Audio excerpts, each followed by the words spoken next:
जब भी हम एक आदर्श राजा की बात करते हैं तो हमें याद आते हैं श्री कृष्ण, श्री राम। लेकिन अगर उनके बाद देखें तो हमें एक ही राजा याद आता है, छत्रपति शिवाजी महाराज। क्योंकि अगर छत्रपति शिवाजी महाराज न होते तो आज जो तुम अयोध्या, काशी, मथुरा कर रहे हो वो नहीं कर पाते और गीता की जगह कुरान पढ़ रहे होते। और ये मैं नहीं कर रहा, उत्तर प्रदेश के कवि कलश कहते हैं कि काशियों की कला गई, मथुरा की मस्जिद बनाई। अगर शिवाजी न हो तो सुन्नत हो तो हुई सबकी। यानी अगर छत्रपति शिवाजी महाराज न होते तो आज तुम हिंदू न होते। तो रामदास कहते हैं या भूमंडलाची ठाई धर्म रक्षे ऐसा नाही, महाराष्ट्र धर्म राहिला ठाई तुम्हा कारणे। आज हमारे कुछ लोग हैं जो बोलते हैं कि उनकी शिवाजी महाराज की तुलना ईश्वर के साथ कैसे हो सकती है। और बाबा साहेब का आदर तो हम भी करते हैं, लेकिन आज बाबा साहेब को मानने वाले हैं कुछ लोग छत्रपति शिवाजी महाराज को मनवादी कहते हैं और उनका तिरस्कार। ऐसे लोगों को यह समझना पड़ेगा कि अकबर जिसके हरम में कितनी औरतें थी ये इतिहासकार भी नहीं बता सकते। जिसका खुद का बेटा जहांगीर अपने ही बाप की मासूका के प्रेम में पड़ जाता है और अपने ही सरदार की विधवा बीवी के साथ शादी करता है, वही हमारा राजा जब दुश्मन की बीवी में भी अपनी माँ को देखता है तब हमें उनमें स्वयं श्री राम दिखाई देते हैं। बलात्कार करने वाले पाटिल के हाथ जब पूरे गांव के सामने छत्रपति शिवाजी महाराज काटते हैं तो हमें उनमें स्वयं शिव दिखाई देते हैं। माँ भवानी का मंदिर तोड़ने वाले औरंगजेब की अतड़ियाँ जब शिवाजी महाराज बाहर निकालते हैं तो उनमें हमें स्वयं श्री कृष्ण दिखाई देते हैं।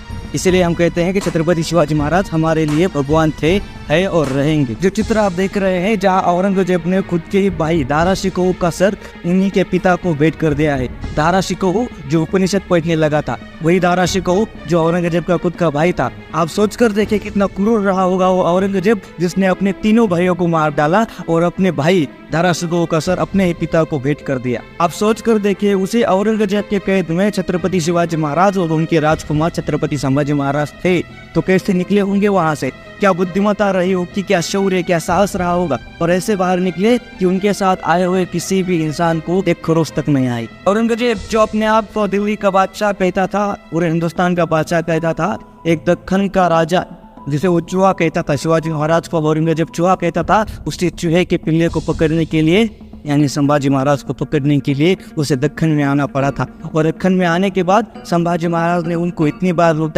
लूटा कि औरंगजेब जो हिंदुस्तान का बादशाह था वो कर्जे में आ गया था। छत्रपति शिवाजी महाराज का शौर्य था जो उसे खींच के लाया था। छत्रपति संभाजी महाराज ने न सिर्फ 8 साल तक उन्हें रोक के रखा बल्कि एक कर भी स्वराज की उसको हाथ नहीं लगी। महाराज को कई लोग सेकुलर बनाने में तुले पड़े हैं, लेकिन छत्रपति शिवाजी महाराज कभी भी सेकुलर नहीं थे।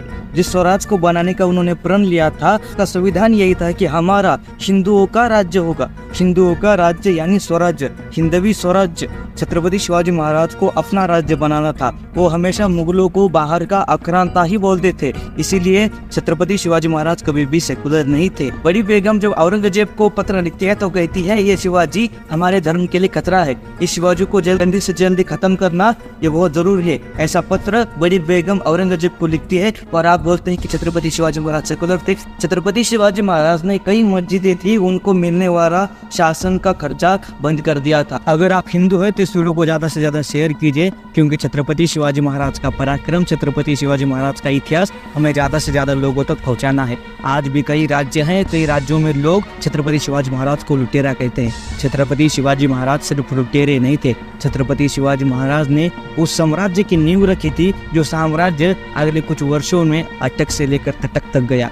छत्रपति शिवाजी महाराज ही थे, उन्हीं के वजह से आज हिंदुस्तान में हिंदू धर्म जीवित है। जब भी छत्रपति शिवाजी महाराज संत तुकाराम महाराज के यहाँ जाते थे, छत्रपति शिवाजी महाराज समर्थ रामदास के यहाँ जाते थे, तो हमें यही सीख देते हैं कि भक्ति और शक्ति दोनों मिलकर अगर काम करे तो इस देश को बहुत आगे ले जा सकते हैं। छत्रपति शिवाजी महाराज ही थे जिनकी वजह से आज पूरे दक्खन में जो भी मंदिर है वो मंदिर टिक पाए हैं। क्योंकि अगर छत्रपति शिवाजी महाराज न होते, जैसे काशी विश्वेश्वरा का मंदिर तोड़ दिया गया, जैसे मथुरा का श्री कृष्ण मंदिर तोड़ दिया गया, वैसे ही महाराष्ट्र के सारे मंदिर तोड़ दिए होते। छत्रपति शिवाजी महाराज अकेले ऐसे राजा थे जिनको जानता राजा हम कह सकते हैं।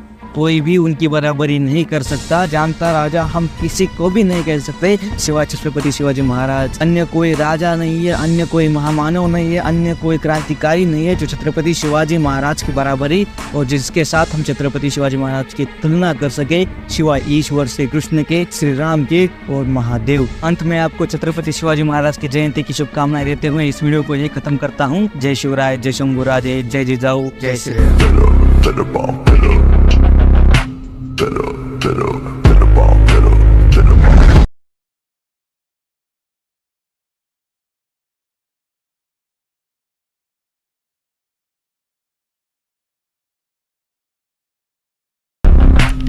fellow.